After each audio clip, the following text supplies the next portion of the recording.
समीक्षा classes YouTube channel में आप सभी शिक्षार्थियों का स्वागत है। मैं आज पुनः क्लास लेकर उपस्थित हूँ। वह सबसे महत्वपूर्ण क्लास 11वीं कक्षा काव्य खंड का दूसरा चैप्टर। इससे पहले बिहार के ही कवि विद्यापति का रचना अध्ययन कर चुके हैं। आप 11वीं कक्षा का इंतजार कर रहे थे, इसलिए आज 11वीं कक्षा के क्लासों में ही उपस्थित हूँ और आप सामने लिखा हुआ देखते होंगे कबीर। दूसरा चैप्टर कबीर का पद है और वह पद पढ़ने में तो और मजा आएगा। संतों देखा जग बरौना, नेमी देखा धर्मी देखा, प्रातः करे स्नाना, आत्म मार पखाने पूजे, उसमें कुछ नहीं जाना। जब ये चैप्टर को पढ़ेंगे, इस शीर्षक को पढ़ेंगे, जब इस पद को पढ़ेंगे तो लगेगा जो हमारे समाज में आज बाय आडंबर है, अपने आत्मा को मारकर पत्थर की पूजा करते हैं। नेम धर्म कर्म करने वाले को देखा, कहे ये संसार के लोग बौरा गए हैं, पगला गए। क्योंकि कबीरदास जो एक वाणी के डिक्टेटर कहे जाते थे, वाणी पर पूर्ण अधिकार था। किसे? कबीर। कबीर शब्द एक अरबी भाषा का शब्द है। कबीर शब्द याद रखिएगा, कौन भाषा का है? अरबी भाषा का शब्द है, जिसका अर्थ ही होता है श्रेष्ठ या महान।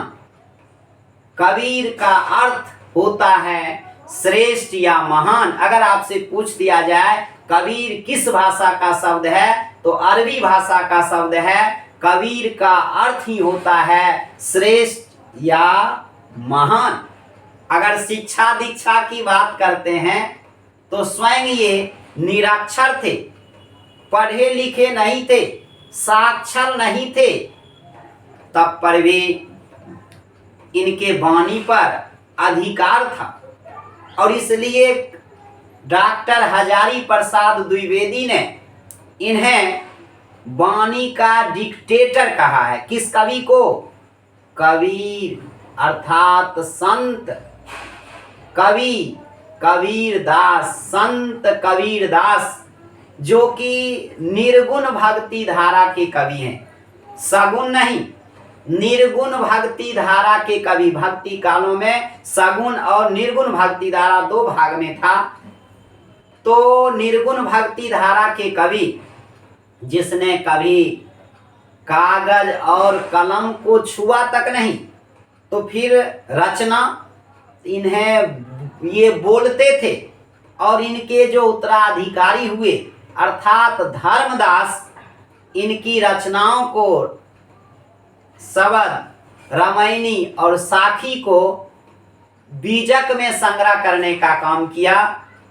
तो ये इनकी रचनाओं की सबसे बड़ी विशेषता और समाज में जो बाह्य आडंबर है, जो समाज में धर्म कर्म कांड में जो आडंबर है, जो दिखावा है, उसका इन्होंने विरोध करने का काम किया।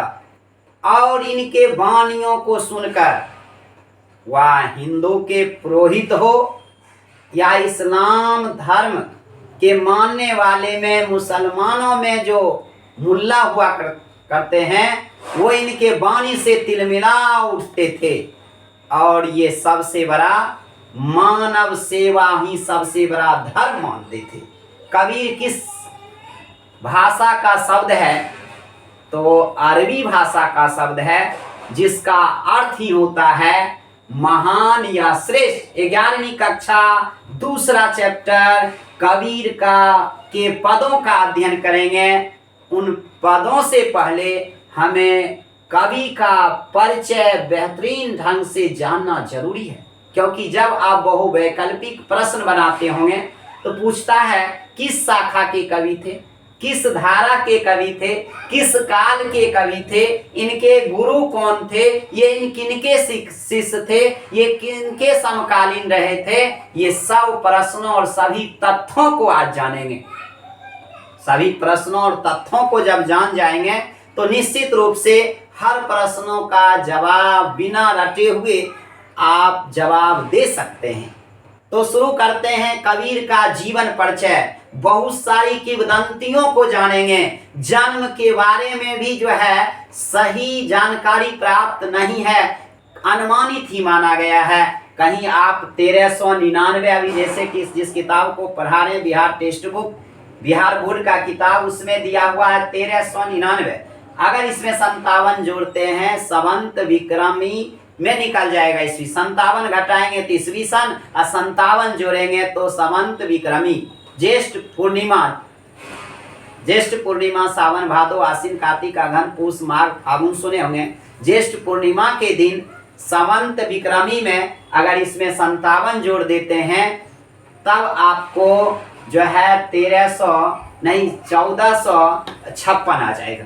नहीं, वैसे देखिए हम जानते हैं संत कबीर अरबी भाषा का शब्द ही है जिसका अर्थ ही होता है महान या श्रेष्ठ, क्योंकि महान और श्रेष्ठ थे। कबीर के दोहे पढ़े होंगे, मो को कहाँ ढूंढे बंदे, मैं तो तेरे पास में, ना मैं मंदिर ना मैं मस्जिद ना कावे कैलाश में, खोजी हो तो तुरंत मिल जई हो पल भर की तलाश में, कहे कबीर सुनो भाई सब साधु सब सांसों की सांस। इन्होंने कहे मंदिर मस्जिद में देवता नहीं निवास करते हैं, देवता सर्वव्यापी हैं, सभी वस्तुओं में निवास करते हैं, सभी के आत्माओं में निवास करते हैं। जहां खोजेंगे वहां देवता मिल जाएंगे। काहे मूर्ख, अरे बंदे तुम कहां खोजते हो? ये कर्मकांड दिखावे और जो है बाय आडंबर का पुरजोर विरोध करने का काम किया है। कौन? कबीर दास। तो कबीर दास की जो रचना है वह है बीजक, और बीजक को संग्रह करने का काम इनके शिष्य जो था धर्मदास ने करने का काम किया। और इनकी 3 प्रमुख रचना था, एक था रामायणी, एक था साखी और एक आपके बीच लिखा हुआ है सबल। ये तीनों पर हम चर्चा करेंगे। तो अगर हम काल की बात करते हैं तो कबीर दास भक्ति ही काल के कवि हैं, लेकिन ज्ञान आश्रय कवि हैं और साथ ही साथ निर्गुण भक्ति धारा के कवि। इन्हें संत कबीरदास के नाम से जानते हैं। निर्गुण इसलिए कहा गया क्योंकि मंदिर मस्जिद में, कावे कैलाश में, सभी जगह तीर्थ यात्रा करने पर किसी मंदिर में जाकर घंटी बजाने से देवता नहीं, मानव सेवा ही इन्होंने सबसे बड़ा धर्म माना और कहा मानव सेवा से बढ़कर इस संसार में कोई सेवा है ही नहीं। देवी देवता का पूजा करने के लिए जाने की जरूरत है नहीं। मन क्रम वचन प्रेम एकता की भावना है तो आपके शरीर में अंतरात्मा का में देवता का निवास होता है। देवता आपके अंतस आत्माओं में निवास करते हैं। उस अंतस आत्माओं से देवता को देखें। सुबह से लेकर शाम तक उपासना करने की जरूरत नहीं है। दिल साफ है तो आपके पास देवता है। दिल में अगर मट मैला है, दिल में जो है ईर्ष्या द्वेष की भावना है तो मंदिर जाते जाते थक जाइएगा, कभी देवता से मुलाकात नहीं हो सकती है। क्योंकि हम जाते हैं पत्थर में देवता खोजने के लिए। पत्थर पूजे तो भगवान मिले, तो क्यों ना मैं पूजूं पहाड़, उससे अच्छा तो चक्की जिसे पीस खाए संसार। अगर पत्थर की पूजा करने से भगवान यदि मिल जाते तो लोग बड़ा बड़ा पहाड़ की पूजा करते, बड़का भगवान मिल जाते। उससे अच्छा तो है चक्की, जिस चक्की से पिसा हुआ संसार के लोग खाते, उसकी पूजा करने की जरूरत है। मानव की सेवा करने की जरूरत है। मानव के साथ सहानुभूति की भावना की जरूरत है। अगर कोई गिर गया तो उसे उठाने की जरूरत है। धर्मवाद, संप्रदायवाद और जातिवाद नहीं होना चाहिए। इसलिए कहते हैं क्योंकि कबीर एक ऐसे कवि थे जिससे पुरोहित पंडित भी तिलमिला उठते थे इनके बातों को सुनकर, क्योंकि सभी का धंधा ये बंद करवा सकते थे। क्यों? कौन सा धंधा?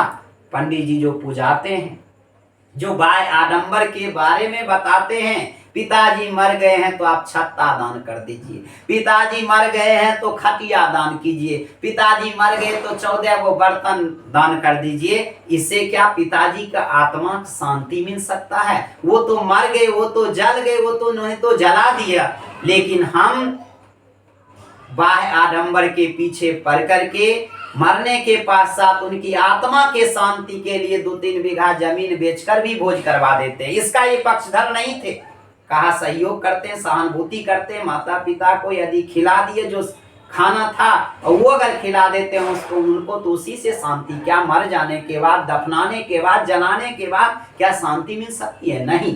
तो हम कबीर का जो परिचय जानते हैं, देखिए कितनी बड़ी उपलब्धि माना जाए कबीरदास। कभी हिंदू मुस्लिम में विभेद नहीं किए, ये हिंदू है, ये मुस्लिम है, ये अल्लाह है, ईश्वर है। लेकिन अभी हमारे समाज में 2 भागों में समाज बटा हुआ है। गरीबी अमीरी की खाई है, बड़े और छोटे की खाई है, हिंदू और मुस्लिम जैसे खाई बना हुआ है। इससे ना हमारा विकास हो सकता है, ना देवता मिल सकता है। मुख में राम बगल में छुरी, मुख में राम है और नीति हम नेत हमारा ठीक नहीं है तो कभी देवता नहीं मिल सकते हैं। तो कबीर कौन धारा के कवि हैं? निर्गुण भक्ति धारा के कवि। इसलिए क्योंकि मूर्ति में देवता को नहीं देखते थे। कभी तीर्थ यात्रा करने जाएंगे उससे देवता मिलने जाएंगे, इसके इस पर विश्वास नहीं करते थे। और इनके मरने के पश्चात बताइए, जो धर्म के लोग इनके वाणी को सुनकर तिलमिला उठ सकते थे, जो लगता था ये कठोर वाणी बोलते हैं, लेकिन बोलने पर एकाधिकार प्राप्त था। हो सकते हैं शायद ये निरक्षर थे, निरक्षर कहना भी औचित नहीं है, ये अव्यावहारिक कह सकते हैं। जिनके पदों को, जिनके दोहे के पढ़ने के पश्चात लगेगा ये बहुत बड़े विद्वान थे, ज्ञानी थे, पीएचडी धारी नहीं थे, एक अलग बात है। सूरदास का भी नाम सुने होंगे, वो उनको भी जो है अपार दिव्य ज्ञान और भंडार था। तो कबीरदास किस धारा के कवि हैं? तो अगर बात करते हैं तो निर्गुण भक्ति धारा के कवि। देखिए यहाँ लिखा हुआ है कौन भक्ति धारा के कवि हैं? निर्गुण भक्ति धारा के कवि संत कबीरदास के बारे में। अगर काल की बात करते हैं तो भक्ति काल के कवि हैं, आधुनिक काल के नहीं, रीति काल के नहीं, वीर गाथा काल के नहीं, बल्कि भक्ति काल के कवि हैं और ज्ञान मार्गी कवि हैं। कभी भी ज्ञान की बात किए थे, रास्ता भटकाने की बात नहीं किए थे।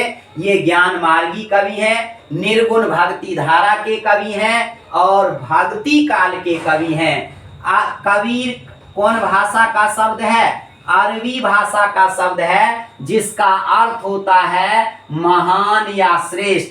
बताइए कबीर कौन भाषा का शब्द है? अरबी भाषा का शब्द है, जिसका अर्थ होता है महान या श्रेष्ठ।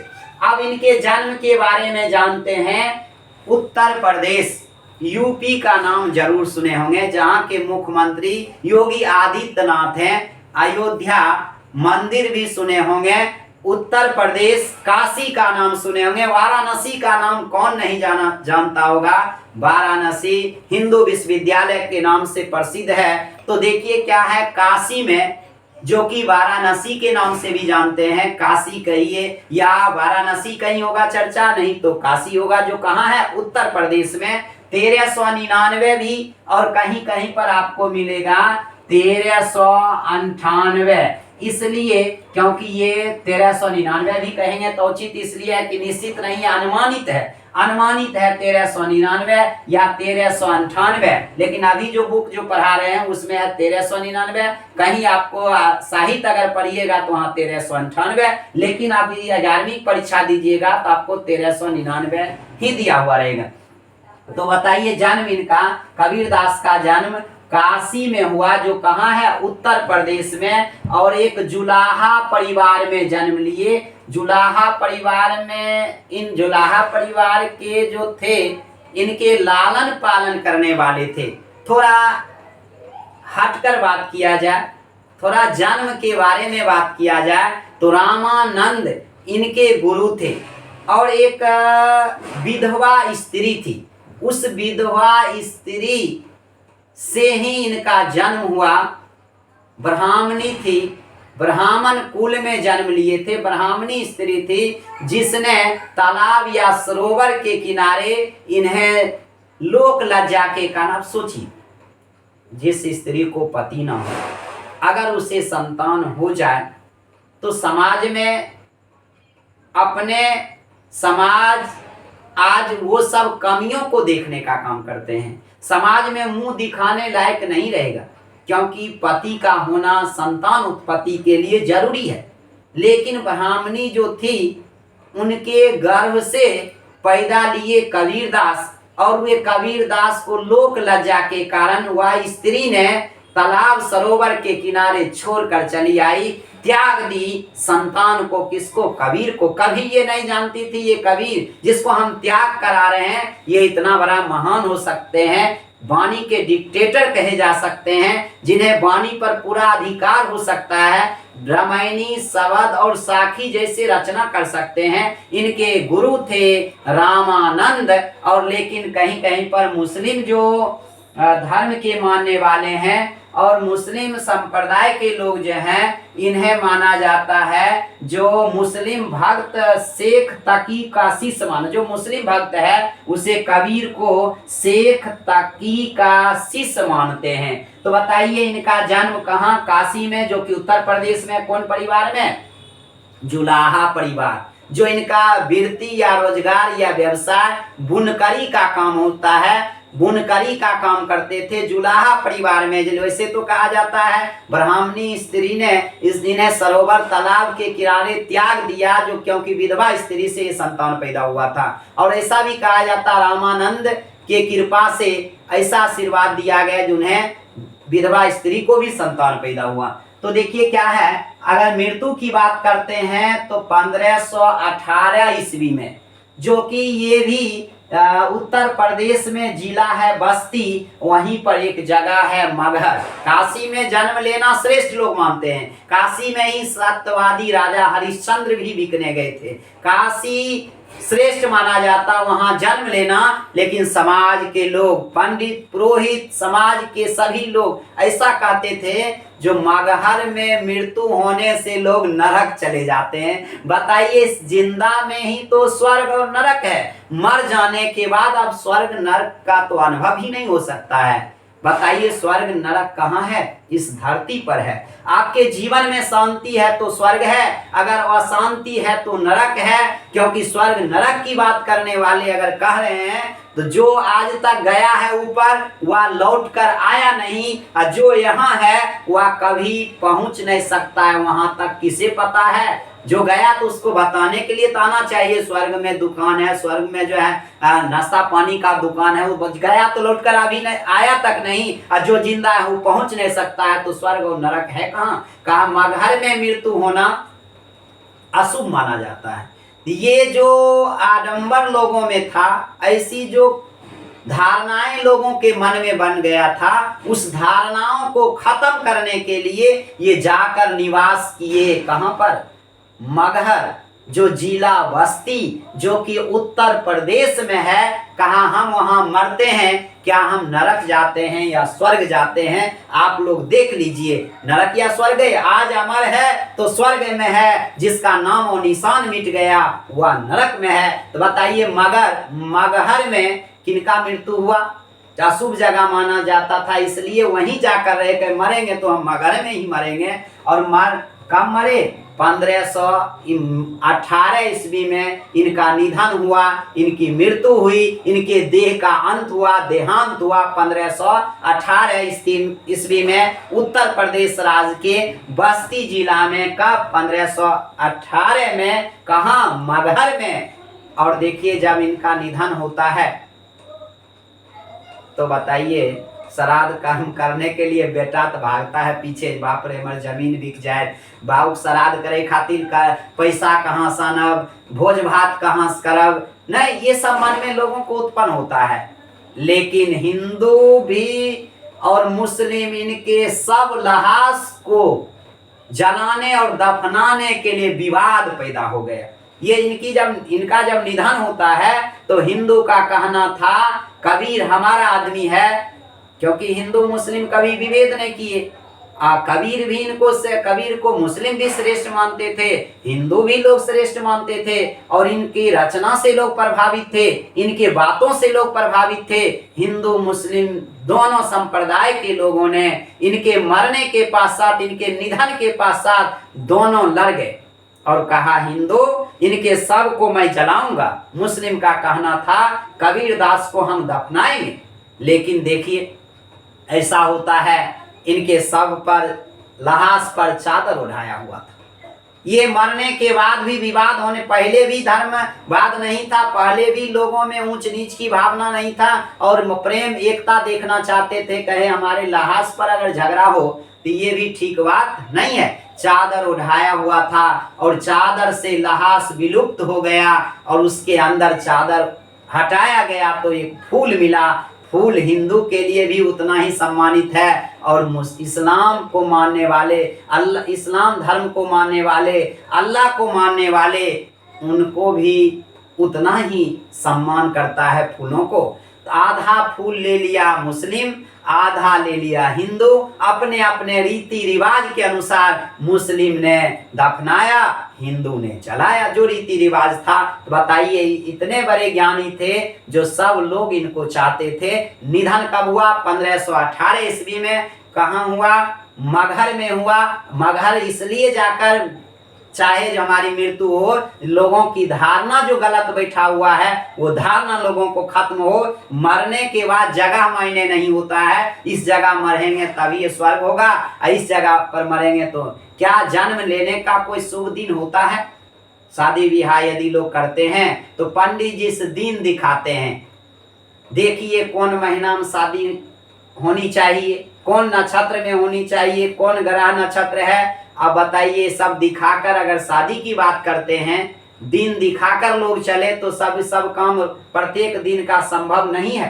प्रत्येक दिन कोई भी कार्य करने से पहले दिन दिखा लें, भदवा है, कन्हा नक्षत्र है, हथिया नक्षत्र है, इस काम को इस समय नहीं करना चाहिए। तो बताइए जीवन में तो बहुत कुछ आपका कार्य पीछे ही रह सकता है। कोई बच्चा जन्म लेता है तो अगर ग्रह गड़बड़ रहे तो उसे तो रोक देना चाहिए, या 2 दिन के बाद बुआ जन्म लेना, अभी जो है नक्षत्र ठीक नहीं चल रहा है। सबसे बड़ी बात तो ये है, लोग मृत्यु होती है तो उस समय कहेगा हे हो भाई 2 दिन रुक जा, तो अभी नहीं मरवा, ग्रह नक्षत्र ठीक नहीं है, अभी वर्षा पड़े छे तो और भोज भात केना करबे? बताइए संभव है? नहीं, ये सब पर विश्वास भी नहीं करते थे।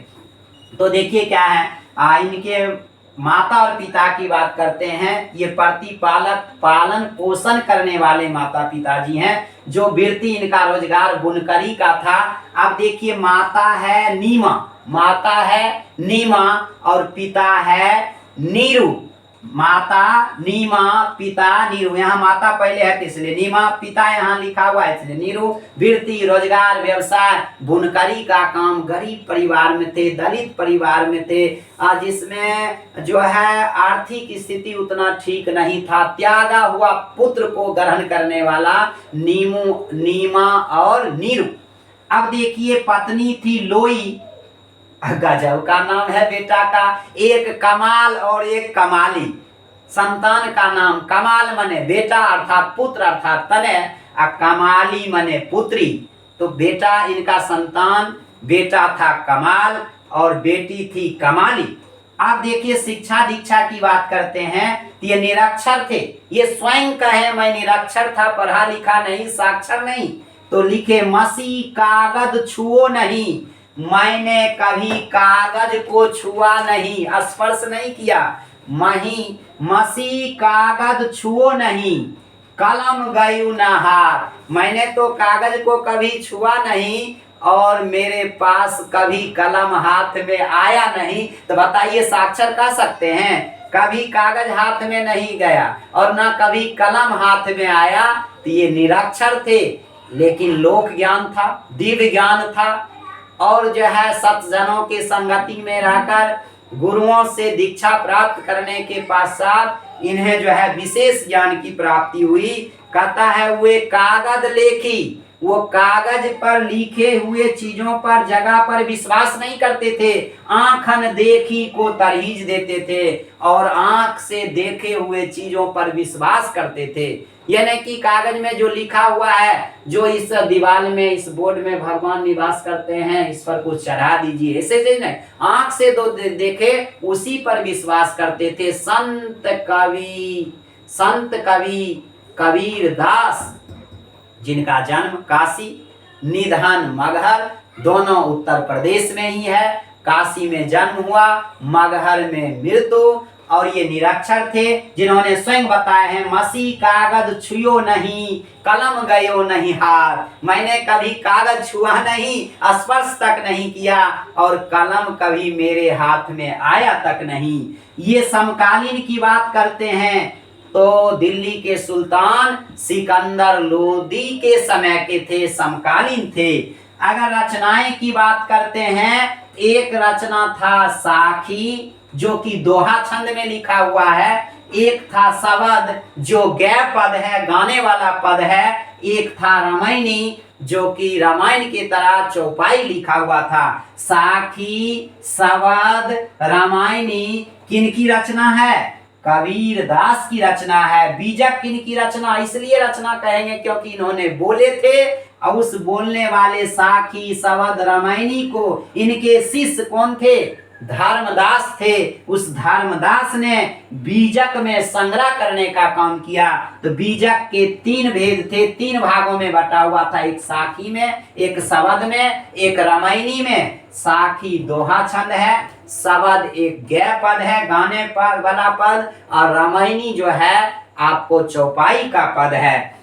गुरु की बात करते हैं, इनके गुरु रामानंद थे, और लेकिन मुसलमान भक्त मानते हैं ये शेख तकी के शिष्य थे। मुसलमान कवि का मानना है ये शेख तकी के शिष्य थे। भाषा पर कबीर का जबरदस्त अधिकार था, इसलिए वे वाणी के डिक्टेटर कहे जाते थे। किसने कहा? डॉक्टर हजारी प्रसाद द्विवेदी, जो नाखून क्यों बढ़ते हैं उस शीर्षक के भी रचनाकार हैं। और जो है वे कागज की लेखी की जगह आंखन देखी पर तरहीज करते थे, आंख से देखे हुए चीजों पर विश्वास करते थे। निराकार प्रभु पर विश्वास करते थे, निराकार प्रभु के उपासक और भक्त थे। निर्गुण भक्ति धारा के कवि थे। धार्मिक रूढ़ियों, बाह्य आडंबर, पाखंड, भेदभाव का जमकर इन्होंने विरोध करने का काम किए थे। हिंदू धर्म हो या मुस्लिम धर्म की जो कट्टरता था उसको विरोध किए, जिसके कारण पुरोहित और मुल्ला जो है इनके बातों से तिलमिला उठते थे।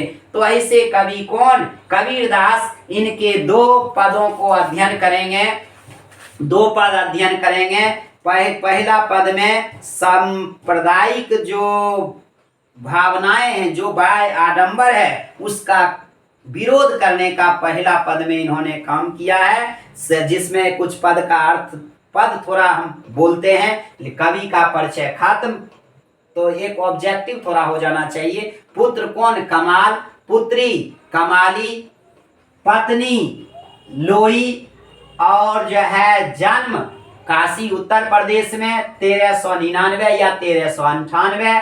कौन का काल के कवि? भक्ति काल के कवि, ज्ञान मार्गी कवि। कौन मार्गी? ज्ञान मार्गी और निर्गुण भक्ति धारा के कवि। कबीर का सब अर्थ होता है अरबी भाषा का शब्द, जिसे महान या श्रेष्ठ कहते हैं। मृत्यु 1518 में, मगहर में, जिला बस्ती उत्तर प्रदेश में। माता नीमा और पिता नीरू और बेटी बुनकरी था। पत्नी लोई, संतान में कमाल पुत्र, कमाली पुत्री। इन्होंने कभी कागज को छुआ नहीं, कभी कलम को हाथ भी नहीं लिया। सिकंदर लोदी के समकालीन थे। इनकी रचना था सागी, सवद, रामायणी। और नहीं तो कबीर की रचना का चर्चा होगा तो बीजक, ये बोलते थे, लिखने वाले दूसरे थे। इनके जो उत्तराधिकारी हुए धर्मदास ने, इन्होंने बीजक में संग्रह करने का काम किया। और इनके गुरु थे रामानंद, और मुसलमान भक्त मानते हैं कौन थे? कौन थे? तो शेख तकी। तो संतों देखा जग बरौना, सांच कहे तो मार अंधावे, झूठे जगपतियाना। नेमी देखा धर्मी देखा, प्रातः करे स्नाना। आतम मार पखाने पूजे, उसमें कुछ नहीं ज्ञाना। कहते हैं हे संत, हे साधु समाज के लोग, इस संसार के लोग पगला गए हैं, बौरा गए हैं। सच्चाई की अगर बात करते हैं तो मारने के लिए दौड़ते हैं। मैंने नेमी को देखा, धर्मी को देखा, प्रातः सुबह कर स्नान करता है और अपने आत्मा को मारकर पत्थर की पूजा करते हैं। ये दोनों पदों का अध्ययन इसके बाद के क्लासों में हम लोग करेंगे। वीडियो थोड़ा लंबा हो जाएगा, ज्यादातर देखने में मन भी उब जाएगा। आप लेखक का, कवि का परिचय समझ गए तो दो नहीं तो एक क्लास में दोनों तनि प्रयास करेंगे जो हम एक ही क्लास में खत्म कर दें। लेकिन पद थोड़ा बड़ा है, 2 पद है, तो दोनों पद या तो अलग अलग कर देंगे, नहीं तो एक ही पद में पढ़ा देंगे। समझ जाइएगा। हमको लगता है जो किंवदंती थी इनके बारे में रहस्य था, इन सभी रहस्य को जानते हुए कबीर दास के परिचय को बेहतर ढंग से जाना। अब पद के अर्थों का आप इंतजार कीजिए। अब बाद के क्लासों में, इसके बाद जो क्लास करेंगे उसमें दोनों पद का बेहतरीन तरीका से अध्ययन कराया जाएगा। जब ये पद आपको दिया जाएगा, जब पूरे पद का व्याख्या करेंगे तो और मजा आएगा। लगेगा हाँ क्या कबीर दास का पद है, निरक्षर होकर भी इतने बेहतरीन शब्दों का प्रयोग करते हुए समाज में बाह्य आडंबर को खत्म करने के लिए अपने पदों के माध्यम से शिक्षा देने का काम किए। आज का क्लास यहीं पर खत्म करते हैं, फिर मिलते हैं दूसरे क्लास में कबीर के पद के साथ।